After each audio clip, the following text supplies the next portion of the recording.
तो क्लास जो हमारा रहता था मॉलिक्यूलर ऑर्बिट थ्योरी के बारे में कुछ कॉन्सेप्ट्स रहते थे वो आज पढ़ लेते हैं। सबसे पहले हम देखते हैं कि मॉलिक्यूलर ऑर्बिट थ्योरी जो है वो किन किन चीज़ों को डिस्कस करती है।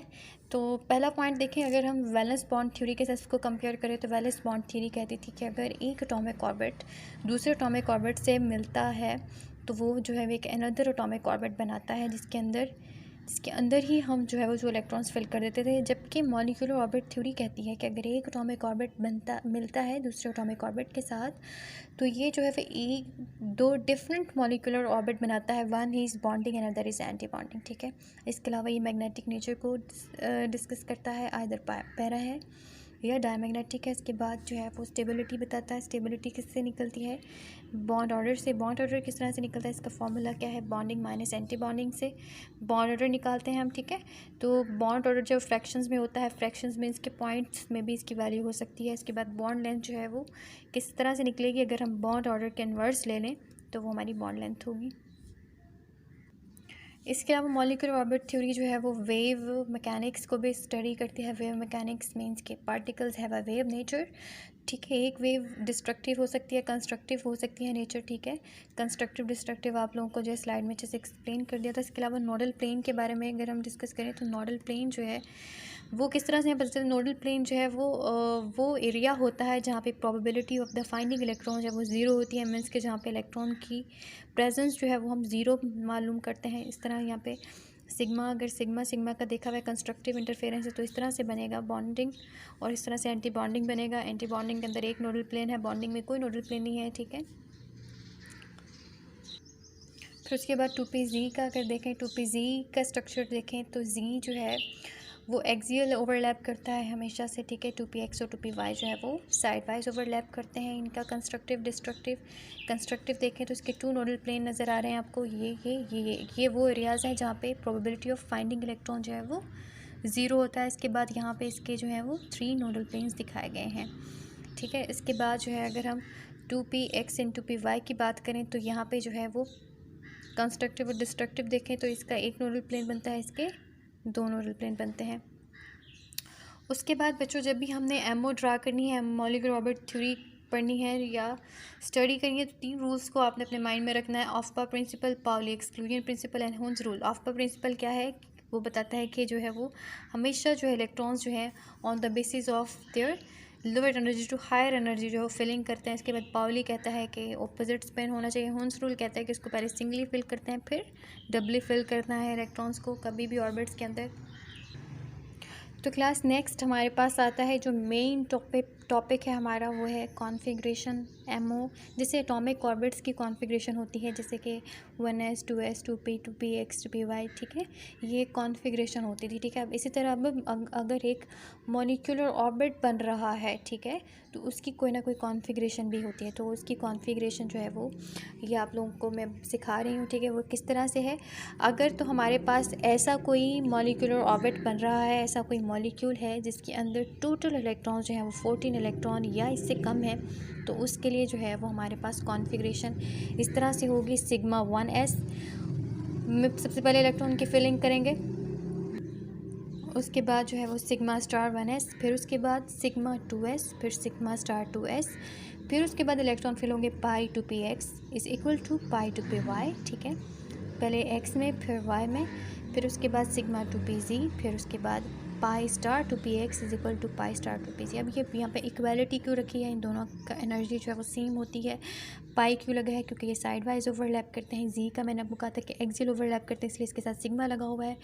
अब यहाँ पे जब इक्वालिटी का साइन लगेगा, जब भी हमने इलेक्ट्रॉन फिल करने यहाँ पे 2 फिल होंगे सब में, लेकिन एक्स और वाई में क्या होगा, पहले सिंगल फिल फिर उसके बाद दूसरा फिल होगा इलेक्ट्रॉन, फिर दूसरा इलेक्ट्रॉन फिल होगा। ठीक है, क्योंकि इन दोनों के दरम्यान में इक्वालिटी का साइन रखा है। आगे हम एग्जांपल्स में देख लेते हैं। ठीक है, आगे एग्जांपल है हमारे पास लिथियम की। लिथियम L2 का स्ट्रक्चर और पॉजिटिव का नेगेटिव का स्ट्रक्चर देखें तो अगर हम इसके लिए कॉन्फ़िगरेशन एमओ कॉन्फ़िगरेशन ड्रा करें तो ये इसके अंदर, क्योंकि लिथियम के अंदर 3 इलेक्ट्रॉन्स होते हैं। ठीक है, ठीक है, एटॉमिक नंबर 3 होता है, जबकि यहाँ पे Li2 मीन्स के मॉलिक्यूल को स्टडी करें तो इसके अंदर टोटल 6 इलेक्ट्रॉन्स हो गए। टोटल 6 इलेक्ट्रॉन्स की configuration sigma 1s2, sigma star 1s2 and sigma 2s2। ठीक है, यहाँ तक ये हमारे पास बनेगी इसकी कॉन्फ़िगरेशन। अगर इसका हम बॉन्ड ऑर्डर तो ये 6 पूरे इलेक्ट्रॉन्स हो चुके हैं इसके अंदर। बॉन्ड ऑर्डर निकालेंगे, bonding minus anti bonding, bonding के 4 हैं, एंटी बॉन्डिंग का 2 है, तो इसके पास बॉन्ड ऑर्डर हमारा 1 आ जाएगा। इसी तरह पॉजिटिव के लिए निकाल लेंगे। पॉजिटिव के लिए आप देख सकते हैं इसकी कॉन्फ़िगरेशन, मॉलिक्यूलर कॉन्फ़िगरेशन, उसके बाद इसका बॉन्ड ऑर्डर 1.2 है, नेगेटिव का भी 1.2 है। अब मैंने आपको कहा था कि बॉन्ड ऑर्डर जो है वो डायरेक्टली प्रोपोर्शनल है स्टेबिलिटी का, इन्वर्सली प्रोपोर्शनल है बॉन्ड लेंथ के। तो आप यहाँ से इस तरह स्टेबिलिटी भी निकाल सकते हैं। लेकिन अगर बॉन्ड ऑर्डर जो है उनकी वैल्यू सेम आती है, मीन्स कि यहाँ पे Li पॉजिटिव की 1.2 है, नेगेटिव की भी 1.2 है, तो हम किस तरह से कहेंगे मोर स्टेबल कौन सा है? मोर स्टेबल इस केस में वो होगा जिसके अंदर एंटी बॉन्डिंग में कम इलेक्ट्रॉन है। तो यहाँ पे एंटी बॉन्डिंग के अंदर इसमें 2 इलेक्ट्रॉन्स हैं, जबकि इसके एंटी बॉन्डिंग में 3 इलेक्ट्रॉन्स हैं। तो जिसके अंदर लेस इलेक्ट्रॉन्स होंगे इन एंटी बॉन्डिंग, वो मोर स्टेबल होगा। तो कुछ इस तरह का स्ट्रक्चर ट्रेंड बनेगा लिथियम के लिए, ठीक है। ये सबसे मोर स्टेबल, ठीक है। फिर उसके बाद ये स्टेबल, क्योंकि इसका बॉन्ड ऑर्डर ज़्यादा है। फिर इसका 1.2 है, इसका 1.2, 1/2, इसका 1/2, 1/2, ठीक है। तो ये इसका बॉन्ड ऑर्डर है। उसके बाद हम आगे देखते हैं नाइट्रोजन की एग्जांपल है। नाइट्रोजन जो है उसके अंदर अगर नाइट्रोजन का मॉलिक्यूल देखें तो उसके अंदर जो है वो टोटल 14 इलेक्ट्रॉन्स होते हैं, ठीक है, मॉलिक्यूल के अंदर। इसी तरह N2 नेगेटिव की बात करें तो इसके अंदर 15 इलेक्ट्रॉन हो जाते हैं, क्योंकि नाइट्रोजन के अंदर 14 है, 1 इलेक्ट्रॉन ऐड हो गया है 15। लेकिन इसके लिए कॉन्फ़िगरेशन जो है वो वही वाली रहेगी जो लेस दैन 14 वाली है, क्योंकि ये स्ट्रक्चर 15 भी बनता है 14 से ही बनता है, ठीक है। इस तरह 13 इलेक्ट्रॉन्स के लिए भी वही है। कॉन्फ़िगरेशन इसकी क्या हो जाएगी? Sigma 1s2, sigma star 1s2, sigma 2s2 and sigma star 2s2। फिर उसके बाद यहाँ तक, फिर उसके बाद पाई 2px, फिर पाई 2py। इसको पहले अगर यहाँ पे 2 है ना, इसको पहले 1, फिर उसके बाद 3, फिर 4, इस तरह से फिलिंग करनी होती है इसकी। फिर उसके बाद सिग्मा 2pz तक ये जाते हैं, टोटल 14 इलेक्ट्रॉन हो गए, ठीक है। अब इसका जो बॉन्ड ऑर्डर है वो बॉन्ड ऑर्डर मैंने किस तरह से निकाला है, मैंने यहाँ से देखें सिग्मा 1s2 से लेकर सिग्मा स्टार 2s2 तक अगर हम देखें तो बॉन्डिंग भी एंटी बॉन्डिंग भी इक्वल है। बॉन्डिंग कितने हैं? 2, 2, 4। एंटी बॉन्डिंग कितने हैं? 2, 2, 4। तो ये बॉन्डिंग माइनस एंटी बॉन्डिंग अगर करें तो यहाँ से लेके यहाँ तक की जो वैल्यू है वो सिफर आती है हमारे पास। तो हम अगर हम जस्ट इनको काउंट कर लें तो भी बॉन्ड ऑर्डर हम निकाल सकते हैं। बॉन्ड ऑर्डर में क्या बॉन्डिंग माइनस एंटी बॉन्डिंग, क्या सारे के सारे बॉन्डिंग के पड़े हैं, यहाँ पे एंटी बॉन्डिंग का कोई मौजूद नहीं है। तो 6 - 0 आ जाएगा डिवाइडेड बाई 2। अब यहाँ पे पैरा और डायमैग्नेटिक की अगर बात करूँ तो यहाँ पे सारे के सारे डबली फिल्ड हैं, कोई भी सिंगल फिल्ड नहीं है। अगर यहाँ पे 1-1 होता, एक सिंगल फिल होता पाई के अंदर, तो ये पैरामैग्नेटिक होता। अब यहाँ पे सभी डबल फिल्ड हैं, तो ये डायमैग्नेटिक in नेचर है। उसके बाद अगर हम इसकी बात करें एंड नेगेटिव की बात करें तो यहाँ पे इसकी स्ट्रक्चर यहाँ पे सिंगल फिल आ गया है पाई स्टार 2px के अंदर सिंगल फिल, तो ये पैरामैग्नेटिक होगा। इस तरह हम फिर इसकी आप लोग खुद से ड्रा कर लीजिएगा। इसका जो है वो एंटी बॉन्डिंग और बॉन्डिंग भी निकाली है इन दोनों की, जो है वो बॉन्डिंग ऑर्डर जो है वो 2.5 आता है। स्टेबिलिटी मैंने आपको कहा था किस बेस पर होगी? Those having least number of electron in anti bonding are more stable. तो इस तरह से इसका ट्रेंड होगा N2, then N2 positive and then N2 negative. वही बात जैसे लिथियम के लिए बताया मैंने आपको। तो बच्चे यहाँ पे हम देख लेते हैं शॉर्टकट। यहाँ पे मैंने शॉर्टकट जो है वो किस तरह से बना दिया है। अगर आपके पास कोई MCQs आ जाता है तो आप क्या इतनी मॉलिक्यूलर ऑर्बिट की कॉन्फ़िगरेशन जो ड्रा करेंगे, फिर हम बॉन्ड ऑर्डर निकालेंगे, इससे बेहतर है मैंने जो है वो जो स्टडी किया उसके बेस पर जो है वो इस तरह से बॉन्ड ऑर्डर निकलता है। अगर आपके पास 14 इलेक्ट्रॉन है, 14 से 10 तक जाएँ या 14 से 18 तक जाएँ, तो इस तरह से इंक्रीज़ एंड डिक्रीज़ होता है बॉन्ड ऑर्डर में। 14 के अंदर हमेशा वैल्यू आएगी 3, 13 में 2.5, इन 0.5 कम होता जाएगा 10 तक। इसी तरह 0.5 कम हो जाएगा 18 तक। आप लोग ये ऑब्ज़र्व कर लीजिएगा। जितनी भी अगर हमारे पास ऑक्सीजन 16 है, अगर हम उसका एमओ ड्रा करेंगे उसके अंदर बॉन्ड ऑर्डर हमेशा 2 आएगा, ठीक है। ये वैल्यूज़ आप याद कर लीजिएगा। 14 की अगर आपको याद हो जाती है 3 वैल्यू है, तो 14 से लेके 10 तक और 14 से लेके 18 तक आपको वैल्यूज़ बॉन्ड ऑर्डर की एक ज़ुबानी याद हो जाएंगी, ठीक है। जैसे कि यहाँ पे हमारे पास साइनाइड है। साइनाइड कार्बन के 6 इलेक्ट्रॉन्स होते हैं, एटॉमिक नंबर 6 है, नाइट्रोजन का 7 है, ठीक है, आउटर मोस्ट, ठीक है। अब ये यहाँ पे जो है वो 6 + 7 जो है 13 बन गया। इस तरह कार्बन के अंदर 6 होते हैं, ऑक्सीजन में 8 होते हैं, ठीक है। टोटल एटॉमिक नंबर, ठीक है, इनका कार्बन का 6, ऑक्सीजन का 8, टोटल बन गए 14 इलेक्ट्रॉन। इस तरह नाइट्रोजन में 7, ऑक्सीजन में 8, तो यहाँ पे ये बन गए यहाँ पे 7 और 8 बनना चाहिए था 15, लेकिन क्योंकि NO पॉजिटिव है, यहाँ पे पॉजिटिव मीन्स कि एक इसमें से रिमूव कर दिया गया है, तो फिर यहाँ पे बनेगा 14। अब यहाँ पे 14 इनके बॉन्ड ऑर्डर आपको पता लग जाएंगे, 3 आने हैं, ठीक है। अगर 13 है तो इसका बॉन्ड ऑर्डर आना है 2.5। तो ये वैल्यूज़ आपको, अगर कोई MCQs आ जाता है तो आप ये वैल्यूज़ अच्छे से निकाल सकते हैं। कोई भी अदर देन दैट मॉलिक्यूल्स को दे देती हूँ तो भी आप निकाल सकते हैं जी। तो अब यहाँ पे जो है वो मॉलिक्यूलर स्ट्रक्चर किस तरह से बनानी है, किस तरह से इलेक्ट्रॉन फिल करने हैं, किन के लिए, वो एनर्जी लेवल जो कि लेस दैन 14 इलेक्ट्रॉन है या इक्वल दैन 14 इलेक्ट्रॉन है, वहाँ तक के लिए जो डायग्राम है वो 1s 2s की डायग्राम इस तरह से होती है, ठीक है। सबसे पहले हमने फिल करना है सिग्मा स्टार, यहाँ पे सिग्मा 1s, फिर हमने फिल करना है sigma star 2s, sorry sigma star 1s, यहाँ पे 1s है, यहाँ पे मैंने मिस्टेकनली जो है वो, ठीक है। तो ये सिग्मा स्टार 1s है, ठीक है। ये 1s जो ऑर्बिट है उसके लिए इस तरह से स्ट्रक्चर होगी। यहाँ पे अगर 2 इलेक्ट्रॉन्स हैं, यहाँ पे 2 इलेक्ट्रॉन्स हैं, तो इनको फिल करेंगे, फिर इसको फिल करेंगे, ठीक है। उसके बाद 2s के लिए अगर यहाँ पे भी 2 इलेक्ट्रॉन्स, यहाँ पे भी 2 इलेक्ट्रॉन्स हैं, तो फिर ये फिल होगा, फिर ये फिल होगा। पहले and bonding then anti bonding. उसके बाद फिल कौन सा होगा, 2s के बाद फिल होगा हमेशा से पाई 2px। पाई 2px के अंदर पहले एक इलेक्ट्रॉन ऐड करेंगे, फिर पाई 2py के अंदर इलेक्ट्रॉन ऐड करेंगे, फिर उसके बाद ऐड होगा सिग्मा स्टार 2pz। यहाँ पे देखें सिग्मा स्टार 2pz, पाई 2px पहले फिल होगा, फिर पाई 2py होगा, फिर सिग्मा 2pz होगा। उसके बाद पाई स्टार 2px, ये देखें पाई स्टार 2px, फिर उसके बाद पाई स्टार 2py, फिर सिग्मा स्टार 2pz। ये इस तरह से इनके स्ट्रक्चर होगी।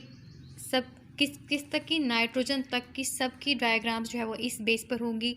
जब मोर देन 14 इलेक्ट्रॉन्स हो जाएंगे तो उनके लिए डायग्राम, मॉलिक्यूलर ऑर्बिट की डायग्राम किस तरह से होगी वो हम आगे देख लेते हैं। उनमें थोड़ी सी चेंज आ जाएगी, स्ट्रक्चर के अंदर चेंज क्या आएगी, यहाँ पे जहाँ पे 2s है, उसके बाद यहाँ पे पाई 2px की जगह यहाँ पे हम सबसे पहले सिग्मा 2pz फिल करेंगे, फिर ये और फिर उसके बाद ये फिल होगा। वो भी देख लेते हैं नेक्स्ट उसके लिए कौन सी कॉन्फ़िगरेशन होगी। तो जी बच्चों, ये है हमारे पास most configuration for those that having greater than 15 electron up to 20 तक, ठीक है। 15 से लेकर 20 तक जिनके इलेक्ट्रॉन्स हो गए उनके लिए जो है वो कॉन्फ़िगरेशन जो है वो एमओ कॉन्फ़िगरेशन इस तरह से होगी। सबसे पहले फिल करेंगे sigma 1s, then sigma star 1s, then sigma 2s, then sigma star 2s, फिर सिग्मा 2pz। वही बात यहाँ पे पीछे 14 वाले के लिए क्या था, सबसे पहले पाई 2px, पाई 2py था, फिर सिग्मा 2pz था। यहाँ पे सिग्मा 2pz पहले फिल होगा, फिर उसके बाद पाई 2px, फिर pi 2py, then pi star 2px, pi star 2py and then sigma star 2pz। तो ये कॉन्फ़िगरेशन आप लोगों ने याद कर लेनी है। ये किन के लिए है, ग्रेटर दैन 15 और इक्वल दैन 15 और अप टू 20 तक, ठीक है। अब ये ऑक्सीजन का मॉलिक्यूल है, यहाँ पे O2 के लिए मैंने यहाँ पे इसकी कॉन्फ़िगरेशन ड्रा कर दी है। इसके टोटल 16 इलेक्ट्रॉन यहाँ पे पूरे किए, 16 इलेक्ट्रॉन इसके कहाँ तक पूरे हो रहे हैं, यहाँ तक इसके 14 इलेक्ट्रॉन हो जाते हैं, 2 4 6 8 10 12 एंड 14, यहाँ पे 14 इलेक्ट्रॉन यहाँ तक पूरे हो गए। फिर 14 के बाद 16 फिल करें। मैंने आपको कहा था कि अगर अब यहाँ पे 2 इलेक्ट्रॉन्स थे तो 2 इलेक्ट्रॉन्स हम यहाँ पे बजाय डालने के यहाँ पे 1 इलेक्ट्रॉन इसमें एंड होगा, 1 इलेक्ट्रॉन इसके अंदर फिल करेंगे, सिंगली फिल करेंगे, उसके बाद इनको डबली फिल करेंगे, ठीक है। यहाँ तक 16 इलेक्ट्रॉन पूरे हो गए, ठीक है। ये जो है वो स्ट्रक्चर है O2 का। अगर यहाँ पे O2 एक नेगेटिव मीन्स कि एक और इलेक्ट्रॉन ऐड हो जाता तो यहाँ पे 2px के अंदर डबल हो जाता, यहाँ पे ये सिंगल हो जाता। अब यहाँ पे आपको पैरामैग्नेटिक डायमैग्नेटिक बिहेवियर भी समझ आ रही होगी, जहाँ पे अनपेयर्ड, सिंगली अनपेयर्ड इलेक्ट्रॉन्स हो जाते हैं। किसी भी ऑर्बिट के अंदर एक भी अगर अनपेयर्ड आ गया तो वो पैरामैग्नेटिक है। अगर यहाँ पे दो इलेक्ट्रॉन फिल होते तो ये डायमैग्नेटिक होता है। इस तरह आप O2 1 नेगेटिव यानी O2 2 नेगेटिव, O2 2 नेगेटिव का अगर स्ट्रक्चर देखें तो 2 इलेक्ट्रॉन और अगर ऐड हो जाएं तो यहाँ पे ये डबल फिल हो जाएंगे, तो ये डायमैग्नेटिक हो जाएगा। तो ये आप इनके स्ट्रक्चर्स ड्रा करके देखिएगा। इसके अगर बॉन्ड ऑर्डर देखें तो बॉन्ड ऑर्डर, बॉन्डिंग में से एंटी बॉन्डिंग माइनस की तो इसकी वैल्यू 2 है। मैंने आपको कहा था 16 इलेक्ट्रॉन्स होंगे तो इसकी बॉन्ड ऑर्डर की वैल्यू 2 आएगी, वो जो शॉर्टकट है, ठीक है। आप ऑब्जर्व भी कर लीजिएगा, ठीक है। इसकी बेस पर भी अगर आप देखें तो ऑब्ज़र्व करके भी आप जो है वो इनके बॉन्ड ऑर्डर निकाल सकते हैं। जैसे कि यहाँ पे इसके अंदर 16 के अंदर 2 इलेक्ट्रॉन और ऐड हुए हैं तो 16 17 18 है। तो 18 के लिए मैंने आपको कहा था 18 के लिए बॉन्ड ऑर्डर 1 होगा, आप इसका निकालिएगा, इसका बॉन्ड ऑर्डर 1 निकलेगा, ठीक है। तो वो याद कर लीजिएगा, शॉर्टकट बहुत ईजी है जी क्लास। तो ये MOT फॉर ऑक्सीजन के मॉलिक्यूल के लिए है, मॉलिक्यूलर और MOT इसमें चेंज क्या आया है यहाँ पे, मैंने आपको कहा था यहाँ पे जो 14 इलेक्ट्रॉन्स थे उसके 2p pi 2px and pi 2py इस जगह पे था। पहले इनको फिल करते थे, फिर अभी अजान हो जाए, थोड़ी अजान सुन लें जी। तो क्लास हम अपना कंटिन्यू करते हैं। यहाँ पे हम MOT ऑक्सीजन के लिए देख रहे थे, ठीक है। सबसे पहले हम 1s जो हमारा होता है मॉलिक्यूलर ऑर्बिट उसको देख लेते हैं। यहाँ पे ऑक्सीजन के लिए है ये, ऑक्सीजन में टोटल 16 इलेक्ट्रॉन है। यहाँ पे 2 इलेक्ट्रॉन्स, एक ऑक्सीजन इधर रखा है, दूसरे ऑक्सीजन को वहाँ पे रखा है, ठीक है। तो यहाँ पे इनके इलेक्ट्रॉन्स को फिल किया, ठीक है। पहले सबसे पहले इसकी फिलिंग होगी, इसकी फिलिंग होगी, फिर उसके बाद इसको फिल करेंगे, इसको फिल करेंगे। उसके बाद यहाँ पे 4 इधर इलेक्ट्रॉन्स 4 उधर है, ठीक है। तो ये 2 पहले इसमें फिल होंगे, फिर सिंगल फिल इसको करेंगे, सिंगल इसको, फिर डबल फिल, ठीक है। इस तरह ये सिंगल फिल, इसके अंदर सिंगल फिल। अगर यहाँ पे 3 एक और इलेक्ट्रॉन होता तो यहाँ पे पहले यहाँ पे आता, फिर यहाँ पे आता, ठीक है। तो ये pi star two p x and pi star two p y तक जो है ये इसकी कॉन्फ़िगरेशन गई है, ठीक है। क्योंकि यहाँ पे सिंगल फिल हुआ है तो ये पैरामैग्नेटिक इन नेचर है, ठीक है। अब आपने इसी तरह O2 negative and O2 negative and O2 positive जो है उसकी स्ट्रक्चर बना के देखनी है, प्रैक्टिस करनी है, ठीक है। अगर आपको समझ आती है, होपफुली यहाँ तक समझ आ गई होगी, ठीक है। तो इस तरह आप लोग जो है, अगर आपके पास आपको कॉन्फ़िगरेशन ड्रा करना आ गई है, ठीक है, कॉन्फ़िगरेशन ड्रा करें। सबसे पहले आपने जब भी MOT बनानी है पहले कॉन्फ़िगरेशन ड्रा करनी है। पहले नंबर ऑफ़ इलेक्ट्रॉन्स आपको पता होंगे, कॉन्फ़िगरेशन ड्रा हो जाएगी। कॉन्फ़िगरेशन ड्रा करनी है किस तरह से, अगर तो आपके पास लेस देन 14 है तो पहले वाला कॉन्फ़िगरेशन होगी, अगर ग्रेटर देन 15 है तो दूसरी वाली कॉन्फ़िगरेशन होगी, ठीक है। उसके बाद जब वो आप कॉन्फ़िगरेशन ड्रा करेंगे, बॉन्ड ऑर्डर निकालेंगे, बॉन्ड ऑर्डर के बेस पर आपको स्टेबिलिटी, बॉन्ड लेंथ भी निकल जाएगी। इसका मतलब ये कि अगर आपके पास MCQs आ जाते हैं कि which is more stable by comparison of 2 to 3 molecules, तो आप लोग जो है in order to find out their bond orders you can also find out their stability in their bond length, ठीक है। बॉन्ड लेंथ बॉन्ड ऑर्डर के बिल्कुल opposite होगी, जो मोर जिसका बॉन्ड ऑर्डर जितना ज़्यादा होगा उसकी बॉन्ड लेंथ कम होगी। इस तरह स्टेबिलिटी जो इसके डायरेक्टली प्रोपोर्शनल। तो ये सब चीज़ें आई थिंक कि आप लोग जो है वो आसानी से निकाल सकते हैं। होपफुली आपको MO जो है वो समझ आ गई है। तो हमने सिर्फ और सिर्फ जो है वो होमो एंड डाई एटॉमिक के लिए करनी है, पॉलीएटॉमिक के लिए हमने MOT नहीं करनी, ठीक है क्लास।